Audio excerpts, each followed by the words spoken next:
네, 여러분 안녕하세요. 하나님의 마음을 시원케 해드리고 싶은 냉수묵상 추성목사입니다. 반갑습니다. 여러분 이번 영상은 하나님이 기뻐하시는 이성교제와 결혼, 두 번째로 배우자 기도 이렇게 하라 라는 그 내용에 대해서 살펴보도록 하겠습니다. 혹시 이전 영상을 못 보셨던 분들은 요 위에 주소가 나갈 것 같은데 아마도 들어가서 확인해 주시고 구독, 좋아요, 알람 설정까지 부탁드리겠습니다. 지난 영상의 핵심은 바로 이거였죠. 배우자 기도는 상대방, 어떤 배우자를 달라라고 기도하는 것이 아니라 내가 하나님을 닮은 배우자가 되게 해주세요 라고 기도하는 것, 이것이 배우자 기도의 본질이라고 이렇게 나눴습니다. 이 내용을 잘 이해하기 위해서는 성경에서 이야기하는 사랑의 정의에 대해서 우리가 좀 살펴볼 필요가 있어요. 성경은 크게 사랑에 대해서 두 가지를 이야기하고 있어요.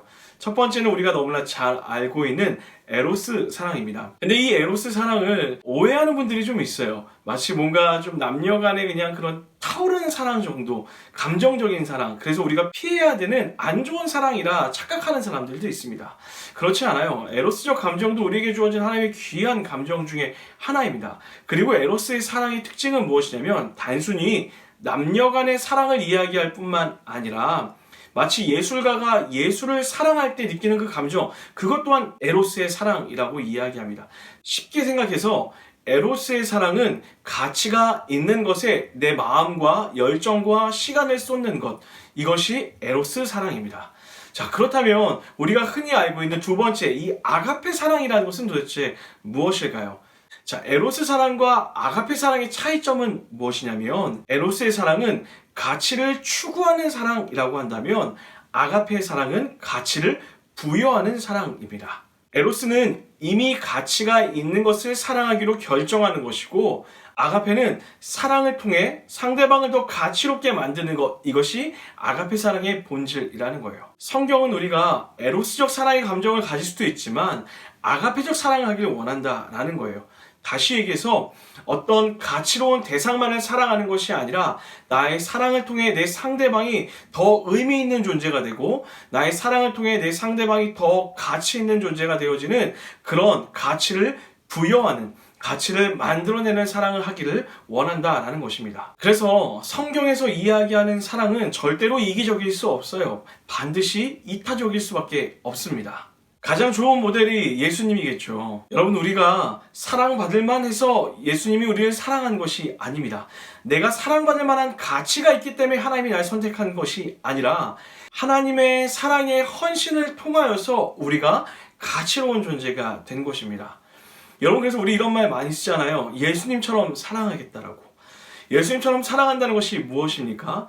가치 있는 대상, 가치 있는 사람만을 사랑하는 것이 아니라 나의 사랑을 통하여서 내가 사랑하는 상대방이 더 가치로워지는 것, 그가 더 성숙해지는 것을 꿈꾸며 사랑하겠다라는 것, 이것이 바로 예수님처럼 사랑하는 것입니다. 그래서 여러분, 우리는 이렇게 세 가지를 놔두고 기도해야 되는 거예요. 첫 번째, 하나님을 어제보다 오늘 더 사랑하게 해주세요. 여러분, 참 신기한 것은 하나님을 사랑하면 사랑할수록 하나님이 나를 얼마나 더 많이 사랑하시는지를 깨달아 알게 됩니다. 여러분, 이 기도가 왜 중요하냐면 우리가 누군가를 사랑하겠다고 가치를 부여하는 사랑을 하겠다라고 결정했어요.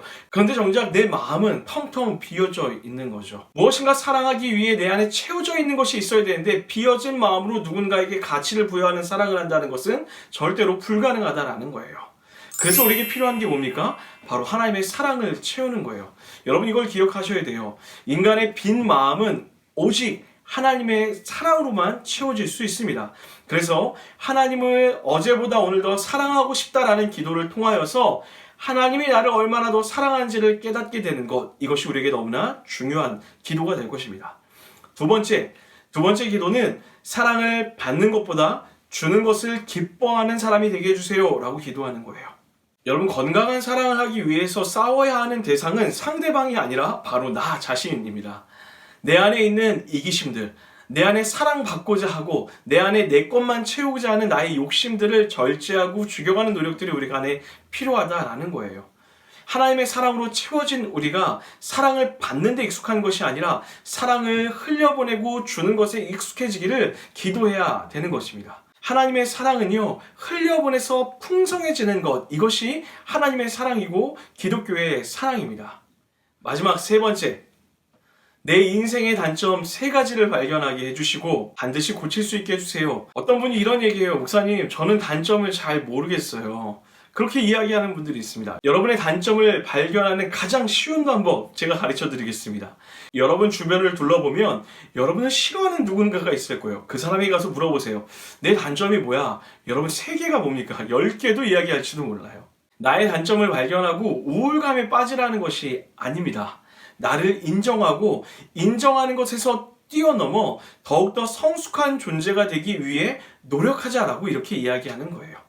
단점을 발견하고 내 단점을 고쳐가는 노력도 없이 상대방에게 요구만 한다면 우리는 절대로 건강한 사랑을 할 수가 없습니다. 여러분, 저는 확신하는 게 있어요. 기도는 무릎으로 하고 삶으로 증명해내는 것입니다. 여러분이 기도로 하나님께 구했다면 나의 삶의 자리에서 나의 단점을 고치기 위해 무단히 노력하고 애쓰고 수고해야 한다는 거예요. 특별히 우리가 직면해야 되는 나의 단점은 관계 안에서 오는 많은 문제들이 있었을 거예요. 저는 그래서 여러분에게 좋은 강의를 소개해 드리려고 해요. 제가 너무나 사랑하는 박세정 강사가 유튜브 강의를 시작했어요. NTV에 들어가셔서 여러분의 관계 회복을 위해서 필요한 것이 무엇인지, 그리고 여러분이 평소 사람들과 대화하는 것에 더 도움을 받을 만한 것이 무엇인지 좋은 강의를 통해서 배우셨으면 좋겠어요. 뿐만 아니라 그 강의를 듣고 여러분 삶에서 여러분의 단점을 발견하고 다시 한번 더 성숙한 사람이 되기 위해 노력하고 실천하는 그런 노력이 여러분 삶에 있었으면 좋겠습니다. 우리는 이렇게 하나님이 원하시는 건강한 이성교제와 결혼은 어떤 상대방을 찾는 것이 아니라 내 자신이 하나님을 닮은 자가 되기 위해 애쓰고 수고하고 기도해야 된다는 것을 나눠봤습니다. 누군가 이렇게 묻더라고요. 목사님, 그렇게 해서 누군가를 만났어요. 그런데 이 사람이 하나님이 나에게 짝지어준 사람인 걸 어떻게 알 수 있어요? 그리고 이 사람이 나의 결혼의 대상이라는 것은 또 어떻게 확신할 수 있습니까? 이렇게 물어보는 사람이 있어요. 여러분, 궁금하신가요? 다음 영상을 통해 확인할 수 있습니다. 구독과 좋아요, 알람 설정까지 해주시고 다음 영상 기대해주세요. 지금까지 하나님의 마음을 시원케 해드리고 싶은 맹수목사 최성목사였습니다. 감사합니다.